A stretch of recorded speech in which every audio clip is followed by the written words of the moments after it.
Assalomu alaykum, hurmatli yurtdoshlar. Bugun men sizlarga pensiya jamg'armasi va pensiya oluvchilar uchun juda muhim, shoshilinch va bevosita har bir pensionerga taalluqli bo'lgan masala haqida gapirib beraman. Bu xabarni oxirigacha eshitishingizni juda so'rayman. Chunki undagi ma'lumotlar pensiyangiz vaqtida tushishi, hisob-kitoblaringiz to'g'ri yuritilishi, ortiqcha ovora bo'lmasligingiz va eng muhimi, o'z haq-huquqingizni yo'qotib qo'ymasligingiz uchun juda zarur. Men bu mavzuni oddiy tilda tushuntiraman.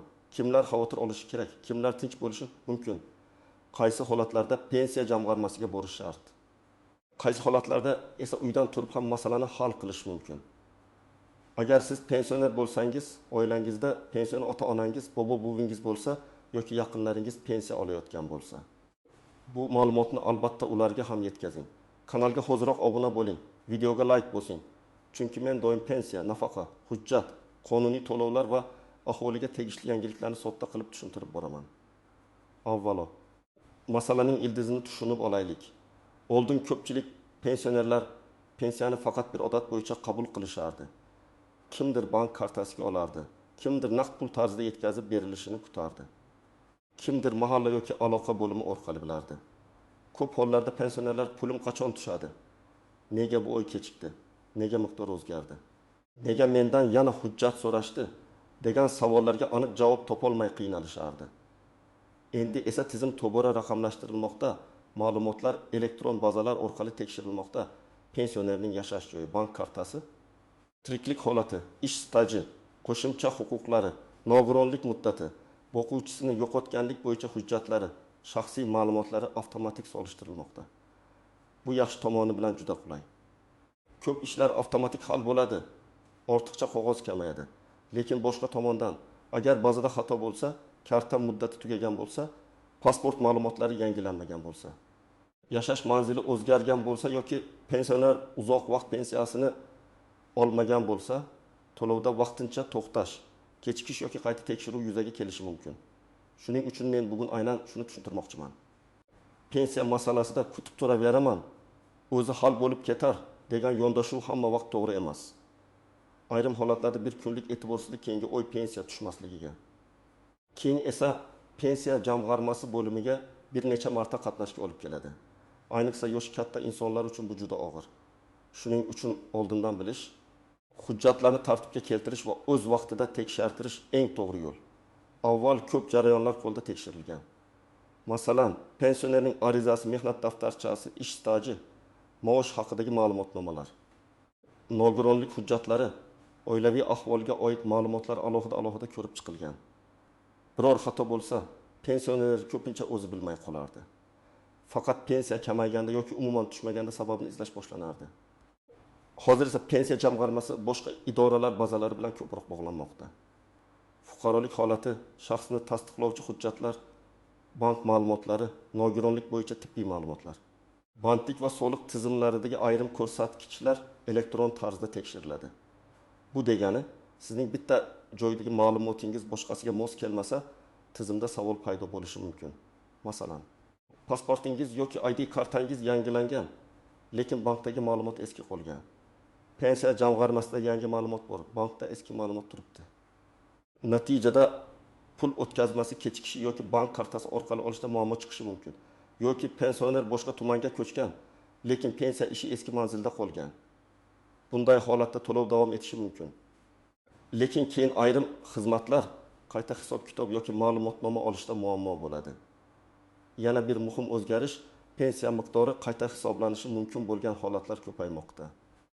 Kimdir pensiyaga chiqqandan keyin ham ishlaydi. Kimdir qo'shimcha staj hujjatini topadi. Kimdir ilgari hisobga olinmagan ish haqi ma'lumotini tiklaydi.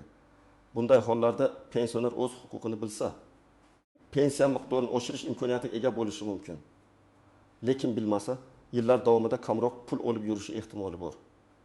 Birinchi navbatda, bank kartasining muddati tugayotgan yoki tugagan pensionerlar e'tiborli bo'lishi kerak. Ko'pchilik kartaning old tomondagi sanaga qaramaydi. Masalan, kartada 0-24 deb yozilgan bo'lsa, bu karta 2024 yil fevral oyigacha amal qilgan bo'lishi mumkin. Karta muddati tugasa, ayrim hollarda pensiya hisobga kelishi mumkin lekin yechib olishda muammo bo'ladi. Ba'zan esa yangi karta ma'lumotlari tizimga kiritilmagani sababli to'lov kechikadi. Men bunday holatda pensionerlarga bankka borib kartani yangilashni, keyin pensiya jamg'armasidagi ma'lumotlar bilan mosligini tekshirtirishni maslahat beraman. Ikkinchi guruh yashash joyini o'zgartirgan pensionerlar. Masalan, opa Toshkent viloyatidan Samarqandga qizining uyiga ko'chib o'tdi. Pensiya eski joydan kelishda davom etayotgan bo'lishi mumkin. Lekin keyinchalik u ma'lumotnoma olmoqchi bo'lsa, qayta hisob-kitob qildirmoqchi bo'lsa yoki to'lov shaklini o'zgartirmoqchi bo'lsa, sizning pensiya ishingiz boshqa hududda degan javob eshitishi mumkin. Shuning uchun doimiy yashash manzili o'zgarsa, pensiya ishini ham yangi hududga ko'chirish masalasini aniqlashtirish kerak. Uchinchi guruh. Pensiyasini uzoq vaqt olmaganlar. Ba'zi pensionerlar kasal bo'lib qoladi. Chet elga farzandlari yoniga ketadi. Qishloqda bo'lib bankka bora olmaydi yoki kartasidan foydalanmaydi. Agar pensiya uzoq muddat olinmasa, tizimda nima sababdan olinmayapti degan savol paydo bo'lishi tabiiy. Bu xavfsizlik uchun ham kerak. Chunki davlat mablag'i haqiqiy egasiga yetib borishi kerak. Shuning uchun agar pensioner uzoq vaqt pul yechmagan bo'lsa, tiriklik holatini tasdiqlash, shaxsiy ma'lumotlarni yangilash yoki vakil orqali hujjat topshirish talab qilinishi mumkin. 4-guruh nogironlik pensiyasi yoki nafaqasi oluvchilar. Bu yerda eng muhim masala nogironlik muddati. Agar nogironlik ma'lum muddatga belgilangan bo'lsa va qayta tibbiy ko'rikdan o'tish vaqti kelgan bo'lsa, buni kechiktirmaslik kerak. Masalan, fuqaroning nogironlik muddati 2 iyungacha belgilangan. U esa hali vaqt bor deb yurib ko'rikka 20 iyunda boradi. Natijada to'lovda uzilish paydo bo'lishi mumkin. Keyin hujjat tiklanadi. Lekin pensioner bir muddat pulsiz qolib ketadi. Ayniqsa dori-darmon, davolanish, yo'l xarajatlari bor insonlar uchun bu og'ir. 5-guruh o'quvchisini yo'qotganlik pensiyasi oluvchilar. Ayniqsa o'quvchi va talabalarga bog'liq to'lovlar. Agar bola ma'lum yoshdan oshgan bo'lsa, o'qiyotganini tasdiqlovchi hujjat kerak bo'lishi mumkin. O'qishdan chetlatilgan, akademik ta'til olgan yoki o'qish shakli o'zgargan holatlar to'lovga ta'sir qiladi. Masalan, bir talaba kunduzgi ta'limdan sirtqi ta'limga o'tdi. Oilasi esa buni pensiya jamg'armasiga aytmadi. Keyin ortiqcha to'lov aniqlansa, qaytarish talabi chiqishi mumkin. Shuning uchun o'qish holatidagi har qanday o'zgarishni vaqtida bildirgan ma'qul. Agar sizning pensiyangiz har oy o'z vaqtida tushayotgan bo'lsa, bank kartangiz amal qilayotgan bo'lsa, pasport yoki ID karta ma'lumotlaringiz yangilangan bo'lsa, yashash manzilingiz o'zgarmagan bo'lsa va siz pensiyani muntazam olayotgan bo'lsangiz, ortiqcha vahimaga tushmang. Men bu xabarni odamlarni qo'rqitish uchun emas, oldindan ogohlantirish uchun aytyapman. Lekin tinchman degani umuman tekshirmayman degani emas. Men har bir pensionerga kamida yiliga bir marta o'z pensiya ma'lumotlarini tekshirtirishni tavsiya qilaman. Pensiya miqdori, qo'shimcha ustamalar, staj, hujjatlar, karta ma'lumotlari, telefon raqam, manzil kabi ma'lumotlar mos bo'lsa, keyingi oylar ham ancha xotirjam o'tadi. Birinchi misol, 32 yoshli otaxon pensiyasini bank kartasiga oladi. Har oy 20 million 850 ming so'm tushadi. Bir oy qarasa pul tushganga o'xshaydi. Lekin bankomat kartani qabul qilmayapti. Sababini surishtirsa, kartaning muddati tugagan. Otaxon bankka boradi, yangi karta oladi. Lekin yangi karta raqami tizimga to'liq bog'lanmagani uchun keyingi oy yana kechikish bo'ladi. Agar u karta muddati tugashidan bir oy oldin bankka borib yangilaganida bunday muammo bo'lmasdi. Ikkinchi misol. Bir ayol 3 yil ishlagan, pensiyaga chiqqanda ayrim ish yillari arxidan topilmagani uchun hisobga olinmagan. U 2 million 100 ming so'm pensiya olib yurgan. Oradan bir yil o'tib, eski korxona bo'yicha arxiv ma'lumoti topildi. U pensiya jamg'armasiga ariza bilan murojaat qildi. Qo'shimcha staj tasdiqlangach, pensiyasi qayta hisoblandi va oyiga 200 ming so'mga oshdi. Bu katta pul emasdek tuyulishi mumkin, lekin bir yilda 2 million 400 ming so'm degani. Pensioner uchun bu dori-darmon, oziq-ovqat yoki kommunal to'lovlarda katta yordam. 3-misol. Nogironlik bo'yicha nafaqa oluvchi fuqaroga qayta ko'rik sanasini unutib qo'ydi. Nafaqa 1 million 200 ming so'm edi. Ko'rik muddati o'tib ketgani uchun to'lov vaqtincha to'xtadi. Keyin hujjatlar tiklandi, lekin u bir oy davomida mablag'siz qoldi. Men bunday holatlarda har doim yaqinlarga aytaman. Agar oilada nogironlik muddati bilan bog'liq nafaqa oluvchi bo'lsa, telefoningizga eslatma qo'ying, hujjat sanasini daftar yoki kalendarga yozing, ko'rikka oldindan tayyorlaning. 4-misol. Bir pensioner chet elga farzandlari yoniga 3 oyga ketdi. Pensiyasi kartaga tushib turdi. Lekin qaytib kelgach kartadan foydalanishda muammo chiqdi. Chunki bank xavfsizlik tekshiruvi talab qildi. Bundan tashqari, ayrim holatlarda uzoq muddat mamlakatdan tashqarida bo'lish pensiya to'loviga ta'sir qilishi mumkinmi degan savol tug'iladi. Har bir holat alohida ko'riladi. Shuning uchun uzoq muddatga ketishdan oldin pensiya jamg'armasidan o'z holatingiz bo'yicha aniq ma'lumot olganingiz ma'qul. 5-misol. Boquvchisini yo'qotganlik pensiyasi olayotgan oilada bola kollejni tugatdi va universitetga kirdi. Oilasi o'qishga kirganini tasdiqlovchi ma'lumotni vaqtida topshirmadi. Bir muddat to'lov to'xtab qoldi. Keyin hujjat olib borilgach, masala qayta ko'rib chiqildi. Agar oila o'qish boshlangan zahoti ma'lumotnomani tayyorlaganida uzilish bo'lmasdi. Endi ko'pchilik bilmaydigan nozik jihatlarga o'tamiz. Birinchi nozik jihat shuki, har bir pensionerning holati bir xil emas. Yoshga doir pensiya, nogironlik pensiyasi, boquvchisini yo'qotganlik pensiyasi, ijtimoiy nafaqa, ustama to'lovlar, alohida toifadagi fuqarolarga beriladigan qo'shimchalar turlicha tartibda yuritilishi mumkin. Shuning uchun qo'shningizga bo'lgan narsa sizga ham aynan shunday bo'ladi deb o'ylamang. Ikkinchi nozik jihat, ortiqcha to'lov masalasi. Agar fuqaro biror o'zgarishni vaqtida bildirmasa va natijada unga ortiqcha pensiya yoki nafaqa to'lansa, keyinchalik bu mablag'ni qaytarish talabi qo'yilishi mumkin. Masalan, talaba o'qishni tashlagan, lekin boquvchisini yo'qotganlik bo'yicha to'lov davom etgan. Yoki nogironlik muddati tugagan, lekin hujjatdagi o'zgarish vaqtida aks etmagan. Bunday holatda men bilmagan edim deyish hamma vaqt yordam bermaydi. Shuning uchun o'zgarish bo'lsa, darhol xabar berish kerak. 3-nozik jihat ishonchnoma orqali pensiya olish. Ba'zi pensionerlar yura olmaydi, kasal bo'ladi yoki uzoqda yashaydi. Farzandi yoki yaqiniga ishonchnoma beradi. Bu qonuniy yo'l, lekin ishonchnoma muddati, notarial tasdiq, vakilning hujjatlari to'g'ri bo'lishi shart. Muddati tugagan ishonchnoma bilan pensiya olishda muammo chiqadi. Men ko'p holatda ko'raman. Odamlar ishonchnomani bir marta oldik, bo'ldi deb o'ylaydi. Aslida uning amal qilish muddati bor. 4-nozik jihat telefon raqam va SMS xabarnoma. Ko'pchilik bunga ahamiyat bermaydi. Bank kartasiga bog'langan telefon raqam eski bo'lsa, SMS boshqa odamga ketishi, tasdiqlash kodlari kelmasligi, bank ilovasiga kira olmaslik kabi muammolar chiqadi. Shuning uchun telefon raqam o'zgarsa, bankda ham kerak bo'lsa, pensiya jamg'armasiga murojaat qilganda ham yangi raqamni ko'rsating. 5-nozik jihat pensiya miqdori har oy bir xil bo'lmasligi mumkin bo'lgan ayrim holatlar. Masalan, o'yinchoqga bermagan, qarzdorlik bo'yicha ushlab qolish bo'lishi mumkin.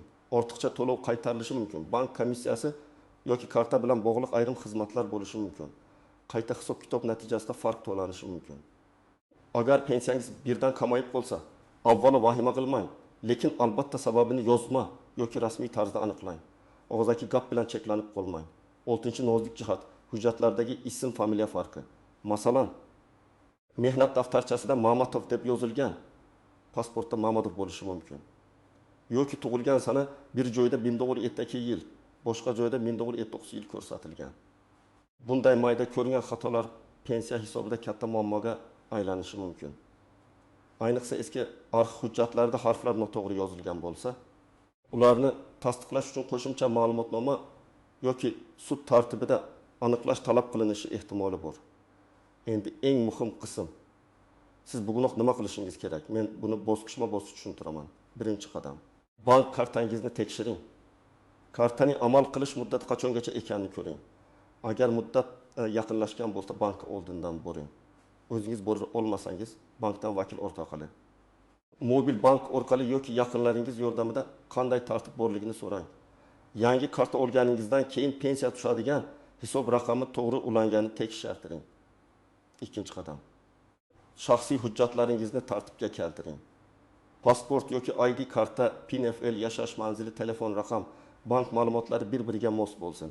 Agar yaqinda ID karta olgan bo'lsangiz, eski pasport ma'lumotlari bilan bog'liq joylarda yangilash kerakmi? Aniqlang. Ayniqsa bank va pensiya jamg'armasi ma'lumotlari mos bo'lishi muhim. 3-qadam, pensiya miqdorini tekshirtiring. Agar sizda qo'shimcha ish staji bo'lishi mumkin, eski ish joyingizdan ma'lumotnoma topilgan, arxiv hujjati bor, harbiy xizmat, bola parvarishi, zararli mehnat sharoiti yoki alohida imtiyozli davrlar bo'yicha savol bo'lsa, pensiya jamg'armasiga murojaat qiling. Mening pensiyam qayta hisoblanishi mumkinmi? deb aniq so'rang. Ariza yozing va javobni rasmiy oling. 4-qadam, nogironlik yoki boquvchisini yo'qotganlik bo'yicha to'lov olsangiz, muddatlarni yozib qo'ying. Tibbiy ko'rik sanasi, o'qish ma'lumotnomasi muddati, ishonchnoma muddati, bolaning yoshi, ta'lim shakli kabi ma'lumotlar muhim. Bularni bir daftar yoki telefon eslatmasiga yozib qo'ysangiz, keyin kechikishlarning oldini olasiz. 5-qadam, agar pensiya tushmasa yoki kamayib qolsa, darhol aniqlang. Birinchi bankdan so'rang, pul kelganmi, karta faol hisob bloklanmaganmi? Keyin pensiya jamg'armasi bo'limiga murojaat qiling. Murojaatda shunday yozish mumkin: menga tayinlangan pensiya to'lovi falon oyda tushmadi yoki miqdori o'zgardi. Sababini tushuntirib berishingizni va to'lov holatini tekshirishingizni so'rayman. Arizada ism, familiya, tug'ilgan sana, pasport yoki ID ma'lumotlari, telefon raqam, manzil va bank hisob ma'lumotlarini ko'rsating. 6-qadam. Hujjatlarni nusxa qilib saqlang. Pasport yoki ID karta nusxasi, pensiya guvohnomasi bo'lsa, uning nusxasi, bank karta rekvizitlari, mehnat daftarchasi nusxasi, arxiv ma'lumotnomalari, tibbiy xulosa, o'qish ma'lumotnomasi. Ishonchnoma kabi hujjatlarni bir papkada saqlang. Ko'p pensionerlar hujjat izlab bir necha kun ovora bo'ladi. Oldindan tartib qilsangiz, har qanday murojaat tezroq hal bo'ladi.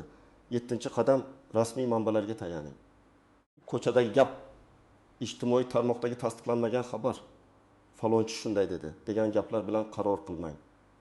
Pensiya masalasida eng to'g'ri yo'l rasmiy idoradan javob olishdir. Agar telefon orqali tushuntirish yetarli bo'lmasa, yozma murojaat qiling. Yozma javob keyinchalik o'z huquqingizni himoya qilishda muhim bo'ladi. Agar pensiya to'lovi bilan muammo bo'lsa, avvalo yashash joyingizdagi pensiya jamg'armasi bo'limiga murojaat qiling. Agar masala bank kartasi, pul yechish, karta bloklanishi yoki hisob raqam bilan bog'liq bo'lsa, bankka boring. Agar nogironlik muddati tibbiy ko'rik yoki salomatlik holati bilan bog'liq bo'lsa, tegishli tibbiy muassasa va tibbiy ijtimoiy ekspertiza tartibini aniqlang. Agar o'qish ma'lumotnomasi kerak bo'lsa, ta'lim muassasasidan rasmiy ma'lumotnoma oling. Murojaatga borganda faqat pensiyam tushmadi deb aytib qaytmang. Aniq savol bering. To'lov qaysi hisob bilan kechikdi? Qaysi hujjat yetishmayapti? Qayta hisob kitob bormi? Ortiqcha to'lov yoki ushlab qolish bormi? Bank rekvizitlarida xato yo'qmi? Keyingi to'lov qachon tiklanadi? Agar xodim og'zaki tushuntirsa ham kerak bo'lsa, yozma javob so'rashdan tortinmang. Bu sizning qonuniy huquqingiz. Agar pensionerning o'zi bora olmasa, yaqinlari yordam berishi mumkin. Lekin yaqinlar ham hujjat masalasiga beparvo bo'lmasin. Onamning pensiyasi, otamning kartasi deyishning o'zi yetmaydi. Vakillik, ishonchnoma, shaxsni tasdiqlovchi hujjatlar. Pensionerning roziligi kabi masalalar tartib bilan bo'lishi kerak. Chunki pensiya shaxsiy to'lov hisoblanadi va uni himoya qilish ham shart. Eng katta xavf firibgarlikdir. Hech qachon bank kartangizning PIN kodini, SMS orqali kelgan tasdiqlash kodini, karta raqami va amal qilish muddatini begona odamga aytmang. Pensiya jamg'armasidanmiz, pensiyangizni oshirib beramiz, kodni ayting desa, ish olmang.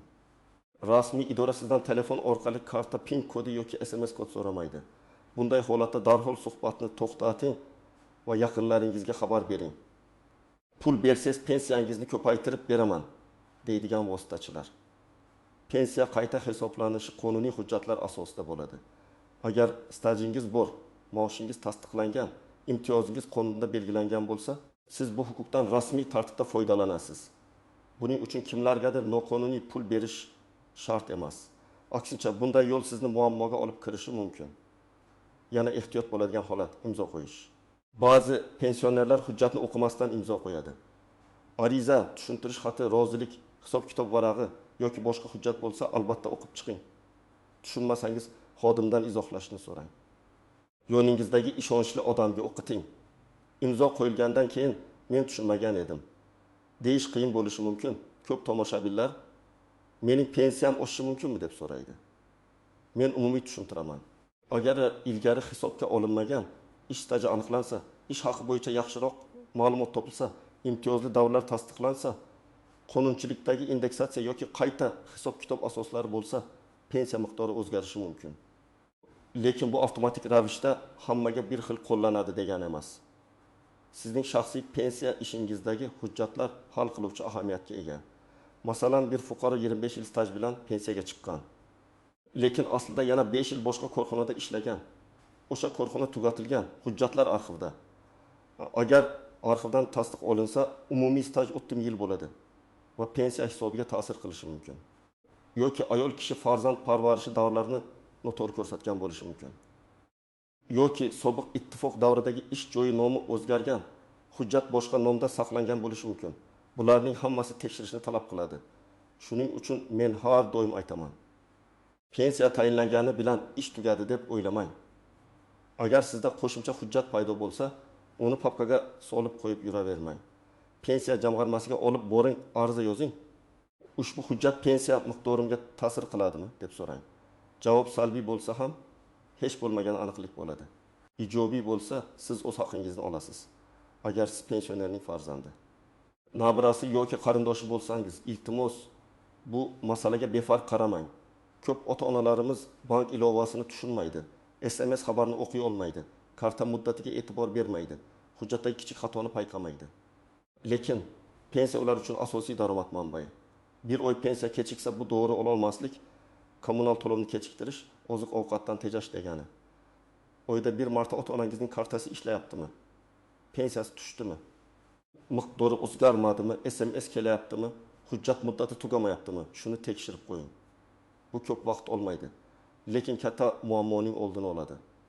Ayniqsa yolg'iz yashaydigan pensionerlar, nogironligi bor insonlar, chekka hududda yashaydigan keksalar va hujjat ishlaridan qiynaladiganlar yaqinlarining yordamiga muhtoj.